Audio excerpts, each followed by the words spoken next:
Mas sebagai CTO yang aktif pakai AI, saya mau mulai dari yang jujur. Pernah nggak Mas deploy code yang sebenarnya belum Mas pahami sepenuhnya? Jujur ya, saya pernah nulis code yang 98%-nya itu saya nggak paham. Jadi tulis pakai AI, kemudian langsung deploy.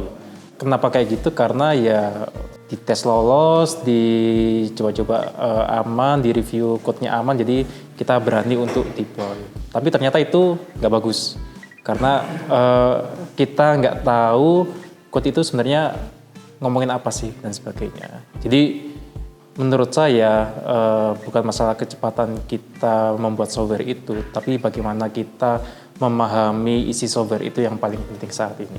Jadi problemnya bukan di teknologinya ya Mas? Kalau menurut saya sih problem terbesar sekarang itu terkait kita nggak bisa membedakan antara mudah dan simple. Jadi mudah itu urusannya sama kecepatan, simple itu urusannya sama struktur. Bikin code pakai AI itu mudah, tinggal nyuruh, sekali klik kita bisa bilang selesai lah ya. Tapi apakah hasilnya itu simple, apakah hasilnya itu mudah dipahami, bisa dipelihara dengan baik dan sebagainya, itu belum tentu. Jadi yang saya tekankan ke tim itu ya cepat itu penting, tapi ngerti itu wajib. Berarti AI ini seperti pedang bermata dua ya Mas? Kalau menurut saya AI itu seperti Ferrari di dunia software ya. Jadi dia diciptakan untuk ngebut, tapi butuh pembalap yang handal. Jadi bayangin kalau seandainya AI atau Ferrari itu disupirin oleh orang yang baru belajar nyetir. Kebayang ya, jadi nggak melulu terkait teknis gimana nyetirnya, tapi orang yang baru belajar ini nggak tahu resikonya. Karena tetap ada resiko seperti kecelakaan dan lain sebagainya. Jadi untuk bisa mengendalikan AI, kita butuh engineer yang berpengalaman untuk bisa mengoptimalkan kinerja dan membuat software yang berkualitas. Di titik itu biasanya technical debt udah mulai muncul ya Mas? Sebenarnya AI itu nggak tahu loh mana technical debt dan sebagainya. Jadi kalau AI baca software yang lama atau aplikasi project yang lama, dia itu nggak bisa membedakan antara mana yang bisnis rule aslinya, mana yang tambal sulam, mana yang keputusan sementara dan sebagainya. Semua dianggap valid oleh si AI. Jadi di sini justru peran engineer itu lebih krusial. Jadi dia tidak bisa tergantikan oleh AI. Kalau gitu menurut Mas AI harusnya dipakai seperti apa? Oke, mungkin pertanyaannya, jadi apakah AI itu berbahaya atau enggak? Kalau menurut saya, yang berbahaya itu bukan AI-nya, tapi cara kita pakainya atau urutan kita memakainya. Jadi yang benar itu, menurut kita pahami dulu sistemnya, kita mau bikin apa, kemudian rencanakan perubahannya atau bikin arsitekturnya dan sebagainya, baru kita pakai AI untuk generate code-nya.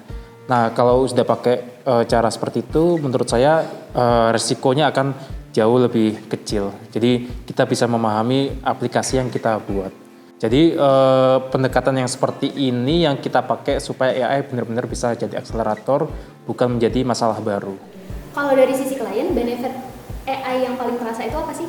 Oke, ini saya yakin klien berpikir kalau pakai AI maka harga atau cost development-nya itu bakal jauh lebih murah. Tapi buat saya justru dengan pakai AI itu kita ngomongin masalah kualitas, bukan masalah harga saja. Kalau kita tahu sebenarnya di software development tuh salah satu masalah klasiknya adalah perubahan yang tidak terencana atau ada hal-hal lain yang tidak bisa kita prediksi. Makanya dengan adanya AI kita bisa membuat sebuah software dengan lebih cepat, maka waktu yang tersisa bisa kita prioritaskan untuk hal-hal yang di luar rencana atau yang tidak bisa kita prediksikan. Jadi dengan menggunakan AI, justru kita bisa membuat software yang lebih berkualitas dan bisa membuat software yang lebih stabil dan berkelanjutan.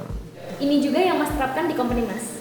Iya, jadi di company saya, di DOT Indonesia, kita setiap hari pakai AI, tapi dengan konteks bisnis yang benar ya. Jadi bukan untuk menggantikan developer, tapi justru untuk membuat sebuah software yang lebih scalable, reliable, dan lebih aman. Terakhir nih, apa pertanyaan paling penting soal AI ke depan? Oke, mungkin pertanyaannya adalah bukan lagi mau pakai AI atau enggak, tapi lebih ke apakah kita masih bisa memahami aplikasi kita ketika kita pakai AI dalam proses development-nya. Jadi Engineer yang bertahan itu bukan lagi yang paling cepat bikin code-nya, tapi yang paling paham apa yang sedang dia bangun. Oke, dari obrolan kita tadi, kita bisa tahu ternyata AI itu bukan masalah membuat software yang cepat dan murah, tapi justru membuat software yang bagus, berkualitas, dan berkelanjutan. Juga kita bisa memahami bahwa ternyata AI bukan masalah menggantikan peran manusia, justru bagaimana manusia berperan dalam mengontrol sistemnya dan memahami tentang software yang dia buat. Saya Ardi, CTO dari DOT Indonesia. Sampai jumpa lagi.